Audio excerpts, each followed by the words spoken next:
Bonjour à tous, aujourd'hui je suis à la Nouvelle Scène et je suis très heureuse de recevoir l'humoriste Lou Trottignon pour son nouveau spectacle Mérou. C'est parti. Mais franchement, je comprends. Je comprends que les gens soient perdus autour de la non-binarité. Ça fait très longtemps que ça existe, mais c'est maintenant qu'on en parle. Moi, pendant longtemps, j'étais perdue. Moi, quand j'étais petit, ou petite, je ne sais pas, mystère, tout en petitesse.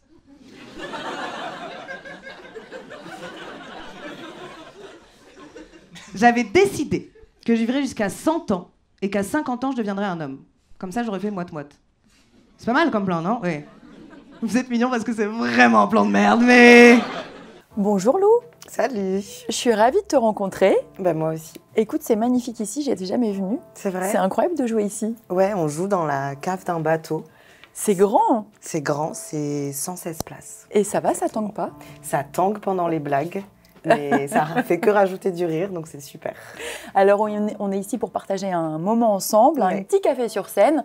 On va parler bien sûr de toi et de ton nouveau spectacle, Mérou, que tu joues déjà depuis un petit moment. Ouais, depuis 2 ans et demi maintenant. Et alors donc tu joues tous les vendredis et samedis ici à 21 h, donc au théâtre de la Nouvelle Scène, jusqu'au 21 décembre et tu seras en tournée dans toute la France par la suite. Ouais, Ça se passe bien? ça se passe hyper bien, ça marche de plus en plus, il y a de plus en plus de personnes qui viennent, Ouais. concernées ou pas concernées par le sujet du spectacle. Et c'est ça qui est incroyable. Voilà, parce que ton spectacle parle de transition. On va bien sûr y revenir après. Parce que je voudrais parler d'abord de toi et de ton parcours personnel. Pour commencer, si tu es d'accord. Bien sûr. Alors, tu es humoriste, chroniqueur. Tu es originaire d'où? De Rambouillet. D'accord. Tu as Tu vois un des peu, frères et sœurs, une grande famille? Ouais, on est 5 frères et sœurs. J'ai donc un grand frère, une grande sœur qui est trans aussi, une petite sœur et un petit frère. Toi, t'es donc à quel niveau? T'es numéro? Pile au milieu. Pile au milieu. Pile au milieu. Toujours au milieu dans ma vie. C'est une bonne place? Moi, j'adore. Je suis en même temps le petit qui est choyé et en même temps le grand qui s'occupe des autres. C'est bien d'avoir une grande famille. Ouais, ça fait du bien. Alors tu expliques qu'à ta naissance, tu dis que ta famille et les médecins ont décrété que tu étais une fille, chose que tu as rejetée très vite. Non, ça a pris du temps parce qu'on a très peu de représentation justement de transidentité ou quoi. Du coup, ça m'a pris du temps avant de réaliser que ce que je ressentais, c'était légitime et que j'avais le droit de changer de genre si c'était quelque chose que je ressentais en tout cas. Alors quand tu dis c'est quelque chose que je ressentais, pour bien comprendre, c'est-à-dire quoi? T'étais enfant, t'aimais pas jouer à la poupée ou t'aimais pas qu'on dise que t'es une princesse ou... Non, je pense que ça c'est un peu des stéréotypes de genre parce qu'il y a des garçons qui aiment bien sûr, jouer à la poupée et tout, se déguiser. Exactement, c'est ça. Je comprenais pas pourquoi on me disait puisque tu es une femme, il faut que tu agisses comme ça, il faut que tu parles pas trop fort, il faut que tu fasses attention. Et je comprenais pas non plus les règles pour les hommes. Il faut que tu sois fort, il faut que tu pleures pas. Et du coup, je me ressentais pas ni dans le genre qu'on attend d'une femme, ni dans le genre qu'on attend d'un homme. Lou, c'est ton prénom de naissance ou tu as changé? Non, j'ai changé de prénom. J'ai juste enlevé 3 lettres. D'accord. Mais c'est aussi un prénom qui est très important. C'était pas Loulou? C'était pas Loulou, non. Quoique pour ma mère, si. C'était Loulou pour ma mère. Ça n'a pas changé, donc elle s'est habituée à ce prénom très très vite. Mais c'est aussi un prénom très important puisque Lou Sullivan, c'est une des premières personnes trans à s'être battue dans la lutte contre le sida dans les années 60-70. D'accord, donc déjà c'est un prénom que tu as bien choisi. Ouais, exactement. Raconte-nous finalement comment on vit ce poids. C'est plus dur à l'adolescence quand ton corps se transforme? Ouais. À l'adolescence, on voit son corps se transformer et là on se rend compte qu'on n'est pas dans le genre qu'on aimerait être parce que moi j'ai toujours joué avec les garçons et puis dès que mon corps a changé, c'est comme si j'avais plus le droit de jouer avec les garçons, qu'il fallait que je change d'attitude et ça je l'ai pas très compris jeune. Après je pense que c'est pas que un truc qui concerne les personnes trans, je pense que quand on est adolescent, jeune, on comprend pas tout ce qui est lié à la société et puis on a envie d'être soi-même mais on sait pas ce que c'est exactement. Donc de toute façon l'adolescence est un moment hyper complexe. Après ce que je dis toujours c'est que être trans c'est pas difficile comme expérience, c'est plutôt merveilleux. Parce qu'on cherche à être la version la plus authentique de soi-même. Et ça, je pense que tout le monde est dans cette quête dans sa vie. Mais ce qui est dur, c'est la transphobie, c'est le fait qu'on nous dise non, les personnes trans sont des gens malades, les personnes trans sont des gens qui n'existent pas. C'est ça qui est difficile, qui ralentit le processus d'être la personne la plus authentique qu'on veut être. Oui, ça d'ailleurs, tu souffres beaucoup de transphobie D'ailleurs, tu commences ton spectacle là-dessus, les haters. Oui, mais moi ça me fait rire en fait, parce que la transphobie elle est souvent absurde, c'est souvent la peur qu'ont les gens de se poser ces genres de questions sur elles-mêmes, tu vois ce que je veux dire? Et du coup, j'utilise la transphobie pour en rire, et aussi parce que la meilleure manière de répondre à la haine, c'est par le rire.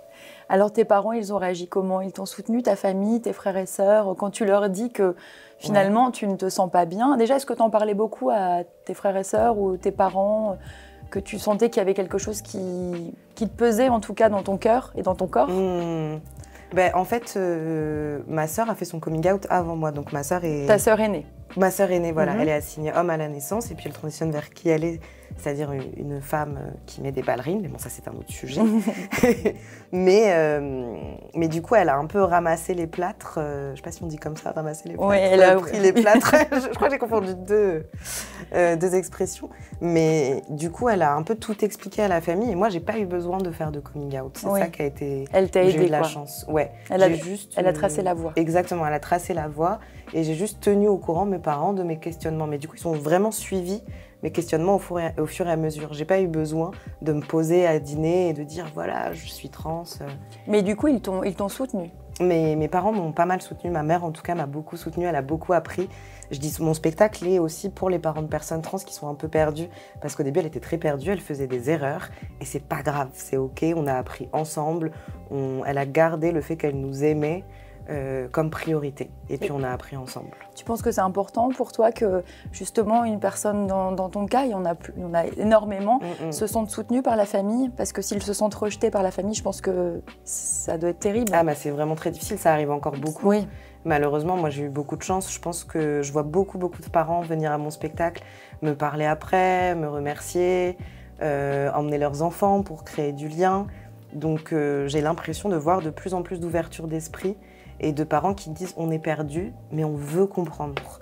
Et sauf qu'il n'y a pas beaucoup d'informations sur les réseaux ou quoi. On a l'impression qu'il y a beaucoup d'informations, mais en fait, il y en a très peu. Et les parents, ils ne sont pas forcément sur Instagram ou quoi. Donc, moi, j'ai envie qu'ils viennent à mon spectacle et qu'ils se disent ah ok, on rigole en fait. Toi, tu veux que ton spectacle, finalement, tu passes des messages grâce à travers la scène et surtout ton micro. C'est ça, et à travers le rire. Tu changes aussi, finalement, tu aides à changer les mentalités. J'espère. Je me permettrai pas de dire que je change la mentalité du monde entier, évidemment, mais je pense qu'il y a, quand on sait pas trop, qu'on a envie de savoir et qu'on vient à ce spectacle, déjà, c'est un pas énorme. Et à partir de là, juste, on rigole ensemble et puis on discute de tout ça. Et oui, je donne des informations importantes. Mais ce qu'on retient du spectacle, je pense, c'est qu'on a passé un bon moment avec une personne trans, alors que peut-être on se disait que c'était des personnes qui étaient un peu étrangères à nous. On te l'a dit ça déjà, des commentaires après le spectacle? C'est le meilleur commentaire qu'on puisse me faire sur le spectacle. J'ai passé un beau moment, j'avais l'impression d'être en famille, en communauté. C'est ça que je veux créer surtout. Mais sauf qu'en grandissant, moi, j'avais pas de modèle de personnes qui faisaient moite-moite. Il n'y avait pas de star moite-moite, il n'y avait pas tout ça. C'était dur de grandir comme ça. J'ai vraiment écumé tout Internet pour trouver un modèle qui me ressemblait. Et à un moment, j'ai trouvé. C'est le mérou. Vous n'avez pas l'air choqué par cette information. C'est un poisson. Au début de sa vie, il est femelle. À la moitié de sa vie, il devient mâle. Il peut même redevenir femelle. Quand j'ai vu ça, j'étais là, c'est trop moi. C'est un poisson de 2 mètres de long. Il est trop moche. Je l'adore. Alors, à quel moment tu te dis je vais être humoriste, ça y est, c'est vraiment ce que je veux faire? Tu as quel âge? J'ai 27 ans. D'accord. Et donc, toi, tu as passé le cap, le déclic pour faire ce métier, c'était à quel âge? J'avais 23 ans. 23 ans et c'était après le confinement. Alors, comment ça s'est passé? Je faisais de la philosophie de l'art. J'étais en master de philosophie de l'art. Oh, merci. Je ne l'ai pas validé, mais merci beaucoup. Mais j'adorais ça, mais il me manquait quelque chose. C'est pas très drôle, la philosophie. C'est très passionnant, mais c'est pas très drôle. Et j'avais envie de rire, quoi, surtout après le confinement, qui a été un moment très dur pour tout le monde. Et puis j'ai noté dans mon carnet tout ce que je rêvais de faire. Et dans ce carnet, il y avait stand-up qui revenait souvent. Et j'ai cherché sur Internet cours de stand-up. Et puis je me suis lancée, j'ai commencé. Et au début du stand-up, j'étais pas out en tant que personne trans, c'est-à-dire que j'avais pas dit publiquement que j'étais une personne trans, je me posais des questions, mais je pensais encore que j'étais une meuf hétéro. Et du coup, je suis d'abord montée sur scène en tant que meuf hétéro, Et quand tu es sur scène, et surtout en stand-up, j'ai remarqué que ce qui fonctionne, c'est quand on est vulnérable, quand on est authentique. Et ça m'a poussée à me poser des questions sur ce que moi j'avais envie, ce que je ressentais pour de vrai. Et du coup, tous mes questionnements d'enfant sont revenus. Et là, je me suis dit, en fait, je ne suis pas une femme, je ne suis pas hétéro. Et j'ai envie d'en parler sur scène. Et j'ai dû changer tous mes sketchs. Bah oui, parce que finalement, l'écriture, t'as Exactement, ouais. Il y a eu une transition aussi. Sur l'écriture. Ouais, tout à fait. Et qui est toujours là parce que mon spectacle parle de ma transition. Les gens qui me suivent depuis le début m'ont vu changer physiquement. Et du coup, le spectacle change aussi. Bien sûr. Et c'est ça que j'aime bien promettre aux gens. C'est que c'est un spectacle qui transitionne en même temps que moi. Alors, ton spectacle parle de transition avec un titre bien approprié, Mérou, puisque c'est une espèce qui peut changer de sexe une fois dans sa vie. Plusieurs fois même. Alors, plusieurs fois? Ouais, c'est assez impressionnant. Ils sont trop passionnants. Donc le mérou, c'est un poisson vraiment plusieurs pas fois. Très beau. Ouais. En fait, au début de sa vie, ils sont pas genrés. Enfin, pas genrés, ils ont pas de sexe, quoi. Et après, ils deviennent tous femelles, et puis après, ils deviennent mâles. Et si jamais ils mangent trop, ils redeviennent femelles, parce que seules les femelles peuvent avoir un certain poids. Moi, je trouve ça hilarant. Mais vraiment hilarant.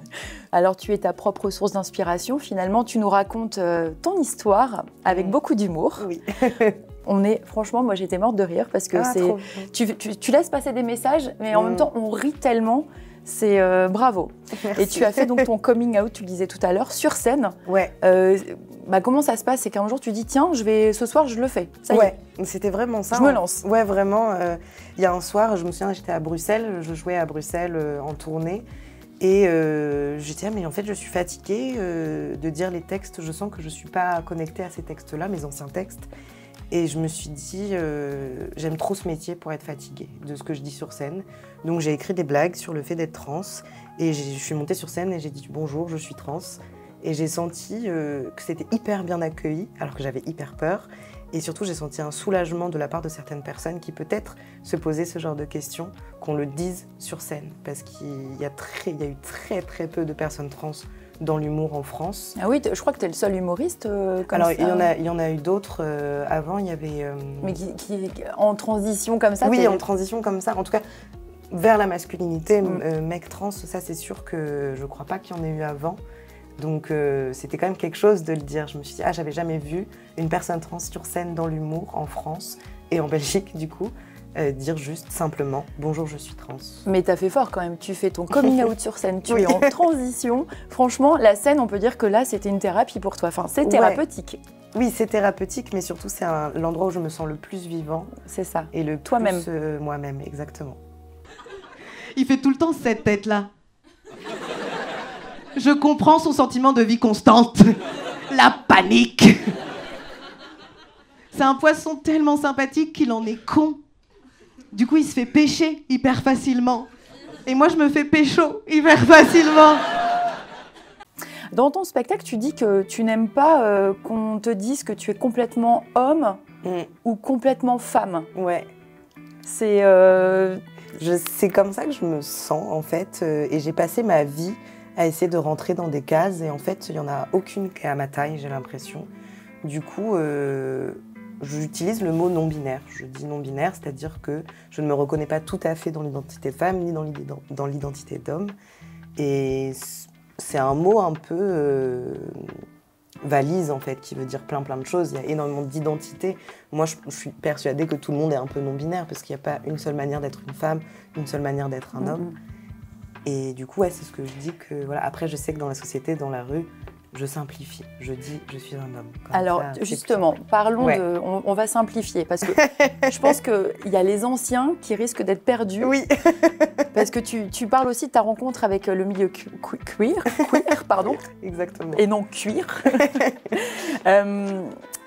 Tu veux pas qu'on définisse, parce que je pense que beaucoup sont complètement largués. Ah oui, c'est normal. La définition de queer, par exemple. Queer, ça veut juste dire qu'on n'est pas dans les normes de genre ou de sexualité. Donc, c'est toutes les personnes qui ne sont ni hétéros ni cis, c'est-à-dire cis, c'est l'inverse de trans, cisgenre, voilà. C'est quand on se sent en accord avec le genre de naissance. Donc, si tu es né homme et que tu es d'accord avec l'identité qu'on t'a attribuée à la naissance, tu es cis. C'est pas du tout une insulte. Il y a plein de gens qui pensent que c'est une insulte. Mais il n'y a jamais d'insulte. Non, jamais, pas du tout. Oui, c'est pas du tout une insulte, c'est un état de fait. Et moi, je suis très contente si les gens se sentent en accord avec leur genre de naissance. Donc voilà, et c'est très complexe à comprendre parce que le langage n'est pas adapté pour comprendre tout ça. Donc c'est difficile d'expliquer. C'est ça qui est difficile. Mais ce que je dis dans mon spectacle dès le début, c'est vous ne comprenez pas, nous non plus. On ne comprend pas. Et c'est pour ça qu'on a, bah oui, et c'est pour ça qu'on a créé tous ces mots pour essayer de se comprendre. Et moi, je trouve que c'est intéressant de remettre en question des définitions, des mots qui sont là depuis des décennies et de les questionner. Et c'est un peu, c'est vrai, le truc de notre génération de questionner un peu. C'est de la philosophie finalement. Au final, je reviens à la philosophie. Exactement. Bah oui, tu vois. Oui, mais je dis que si on ne comprend pas, c'est pas grave, c'est normal. Alors la prise de testostérone, comment ça s'est passé? Chimiquement, ça fait un grand changement ou c'est long à se mettre en place? Alors les gens, c'est un peu marrant parce que j'ai souvent cette question de « Ah, tu prends une fois la testostérone et puis ça y est, ta transition continue ». Alors qu'en fait, c'est toutes les 2 semaines, c'est toute la vie. C'est un traitement. C'est vraiment un traitement, quoi. Et ça me fait rire ce truc de du jour au lendemain, j'ai l'impression qu'on est Cendrillon, du genre que si je ne prends pas ma testostérone avant minuit, je vais me retransformer en femme. Enfin, ça me fait ah rire. Non, quoi. Non. Mais du coup, non, moi, ça m'a fait énormément de bien. Les changements sont longs à venir, ils ne sont pas définitifs aussi. Beaucoup de personnes qui pensent que les changements sont définitifs, même si tu prends la testostérone pendant très longtemps, si tu l'arrêtes, et ben en fait, tes poils retombent, ils repoussent moins. Donc il y a cette peur que tout soit définitif. En fait, il y a très peu de choses dans la transition qui le sont.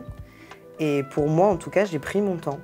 J'ai pris mon temps, c'est des dosages, donc tu peux doser un peu en étant suivi par un médecin comme tu le souhaites. Moi, j'ai commencé doucement pour voir si j'étais à l'aise.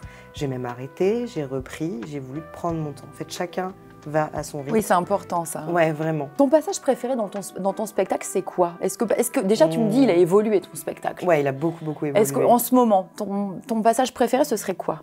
Alors mon passage préféré, et pour le coup c'est celui qui a le moins changé, parce qu'on l'a beaucoup travaillé, c'est mon passage où je parle de mon expérience en tant que stripteaseuse. Parce que du coup, avant de faire du stand-up, j'ai travaillé en tant que stripteaseuse dans un club à Paris. Et pour moi, ça a été une expérience très importante, très intense, parce que j'étais pile dans le milieu où la féminité est exacerbée. Mais oui, parce que là, tu dévoilais ta féminité, ça c'est surprenant d'ailleurs. Bah oui, mais en fait, j'avais besoin d'explorer cette féminité jusqu'au bout pour me dire, ok, j'ai fait le voyage, je vais aller ailleurs. C'était quoi, comme une expérience, tu le prenais Alors c'était vraiment mon travail, oui, j'imagine. C'était mes revenus et tout. Oui, bien sûr. Mais oui, bien sûr, c'était une expérience qui m'a beaucoup appris et je trouve ça important d'en parler parce qu'on pense souvent qu'il n'y a qu'un seul vécu pour les personnes trans, c'est-à-dire que depuis mes 3 ans, je rêve d'être un garçon, je veux être un garçon. Pour moi, ça n'a pas été le cas et pour plein d'autres personnes, c'est très différent. J'ai été très heureux dans la féminité pendant très longtemps. Juste à un moment, je me suis dit, c'est pas tout à fait moi-même. Et du coup, j'ai avancé en fonction de là. Qu'est-ce que tu veux vraiment que ton public comprenne en voyant ce spectacle? Je veux qu'ils comprennent qu'on n'est pas si différents. Que les questionnements que je me pose, le fait par exemple de chercher à être la version la plus authentique de soi-même, le fait de ne pas trop savoir si on correspond au carcan de la féminité ou de la masculinité, c'est des questions que je me pose aussi. C'est ça que je veux que les gens comprennent. Je pense vraiment que le vécu en tant que personne trans peut aider le vécu de tout le monde. Parce que vraiment, il n'y a pas que les personnes trans qui souffrent des carcans de la féminité et de la masculinité. Il y a une phrase que j'aime beaucoup dans mon spectacle où je dis comment je peux savoir qui je suis si je suis constamment concentrée sur c'est quoi être une femme parfaite, c'est quoi être un homme parfait. Ouais. Et c'est ça que j'essaye de déconstruire. Ouais, la perfection n'existe pas, tu sais. Bah oui, c'est pour ça. Mais je pense qu'on a moi, je sais que dans mon vécu en tant que femme, et je pense que c'est probablement pareil vécu en tant qu'homme aussi. En tant que femme, j'étais sur mon poids, sur mon apparence. Ça me prenait un temps de vie. Et en fait, j'avais plus envie que ça prenne autant de temps dans ma vie. Moi, c'est passé par la transition, la manière de se détacher de ça, mais ça peut passer par juste être une femme qui vit sa vie comme elle veut. C'est pas forcément la transition. Mais tu penses qu'un homme est moins exigeant avec son physique qu'une femme? On va être plus sur notre poids, on vieillit, on a des rides. Ouais. Tu penses que... Honnêtement, j'ai pas l'expérience en tant qu'homme, en tant que né homme, donc je peux pas le savoir.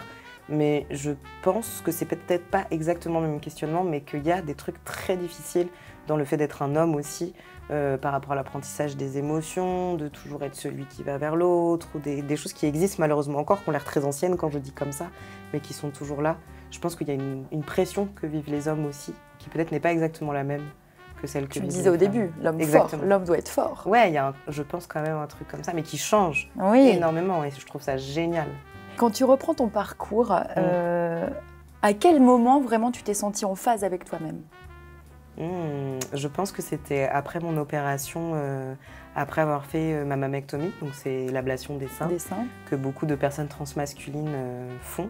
Donc transmasculine, c'est pour intégrer toutes les personnes qui transitionnent vers la masculinité, mais dedans il y a un spectre énorme, Oui. je sens que je perds la moitié des auditeurs, mais je vous jure, c'est normal. C'est juste pour dire que tout est un spectre, tout est très large, voilà. Et je pense que ça m'a fait énormément de bien parce que j'en avais énormément besoin, c'était vital pour moi. Et quand je suis sortie de l'opération, je me suis dit, ah mais je revis vis dans mon corps, c'est mon corps, je comprends ce que les gens veulent dire par se sentir bien dans son corps. Moi, c'est passé par là et je suis extrêmement fière. Je suis extrêmement fière d'avoir des cicatrices, d'avoir un corps non normé. Je sais pas, ça me rend fière. Et à partir de là, je me suis vraiment sentie bien. Même mon spectacle a pris une autre ampleur. Et ouais, je pense que c'était à ce moment-là. Tu as eu des peurs ou des doutes que tu as dû surmonter pour arriver là où tu es aujourd'hui? Bien sûr, et c'est tout à fait normal d'avoir des doutes. Ce que je dis souvent, c'est que en tant que personne trans, on a dû beaucoup dire aux gens non, non, on ne regrette pas les opérations, non, on est très content, et c'est vrai, mais on a aussi énormément de doutes dans le processus. Bah déjà, c'est une opération, déjà, ça fait peur. Oui, peu importe quelle opération, qu'on soit trans ou pas, ça fait peur, ton corps change. Bien sûr. C'est normal d'avoir des doutes, et c'est légitime, et c'est ça aussi que je véhicule dans mon spectacle. Est-ce que je le fais, est-ce que je le fais pas? Oui, voilà, c'est ça, et est-ce que ça va être bien, est-ce que ça va rendre bien? Mais j'ai l'impression qu'on utilise cet argument pour dire « Ah bah du coup, il ne faut pas du tout transitionner parce qu'il y a des doutes. Et moi, ce que je dis dans mon spectacle, c'est qu'en fait, tout le monde doute. C'est normal avant de changer de métier, même si c'est ce qu'on veut, on doute. Par exemple, ou partir dans un voyage pendant 1 an sans rien, même si c'est ce qu'on veut, bah, on doute. Et moi, je veux remettre le doute à la mode. Tu aurais une anecdote drôle ou marquante de ta vie quotidienne à nous raconter que tu n'as pas forcément dit dans ton spectacle? C'est vrai que je mets tout dans mon spectacle. je dévoile toute ma vie, donc j'ai plus rien à raconter. Oui, c'est ça. Non, mais j'en ai tellement plein. Je crois que dernièrement, ce qui me fait rire, parce que moi, du coup, j'ai une expression de genre, donc c'est-à-dire je m'habille on ne me prend pas forcément pour un homme tout le temps, quoi. Parce que j'ai une boucle d'oreille, machin, enfin ça va très vite le fait qu'on me dise madame dans la rue, ce qui perturbe beaucoup les gens dans la rue. Et moi j'adore ça. Parce que l'autre fois je marchais... T'en joues? Oui, j'en joue, ou ça me fait rire, quoi, parce que je sens que les gens sont perturbés.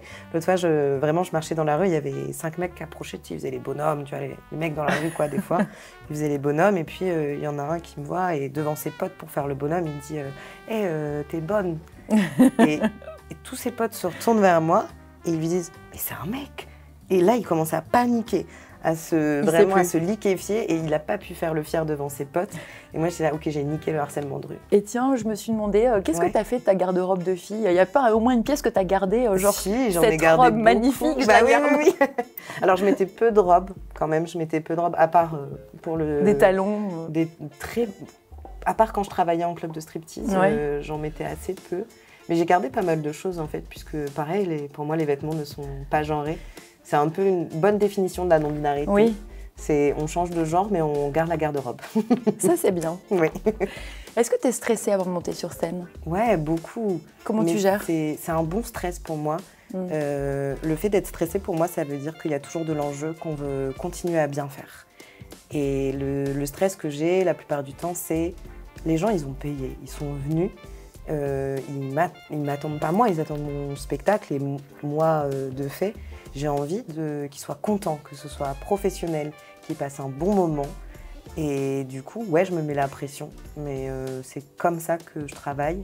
Et pour gérer ma pression, je suis avec mes amis. Je suis avec mes amis qui me rappellent que échouer, c'est pas grave, que des fois ce sera peut-être un peu moins bien et que ce sera ok. ou que les gens qui sont là, ils sont venus, ils sont déjà contents, quoi. Oui, et puis l'important, c'est de se relever. Exactement, vraiment. Et je pense que quand on est trans, on apprend beaucoup à se relever. Alors, ton spectacle, finalement, s'adresse à tous, on est d'accord? Exactement. On passe ouais. un bon moment, Oui. on rit et surtout, on apprend des choses. Ouais. Et ça, c'est bien. Qu'est-ce qu'on peut te souhaiter en 2025, Lou? Qu'est-ce qu'on peut me souhaiter en 2025? Bah, moi, ma recherche de vie, que ce soit dans mon travail, dans mon corps, c'est de continuer à être la version la plus authentique de moi-même. C'est-à-dire d'être à l'écoute de mes émotions, d'être à l'écoute de mes amis, d'être là pour eux. Donc ce qu'on peut me souhaiter, c'est de continuer à avoir un spectacle qui est authentique, de continuer à véhiculer cette authenticité aux gens et de continuer à me découvrir moi-même et de le partager sur scène, je pense. Bravo. Merci. Merci, Lou. Merci beaucoup. C'était vraiment un bon moment. Merci beaucoup. pour moi aussi, vraiment.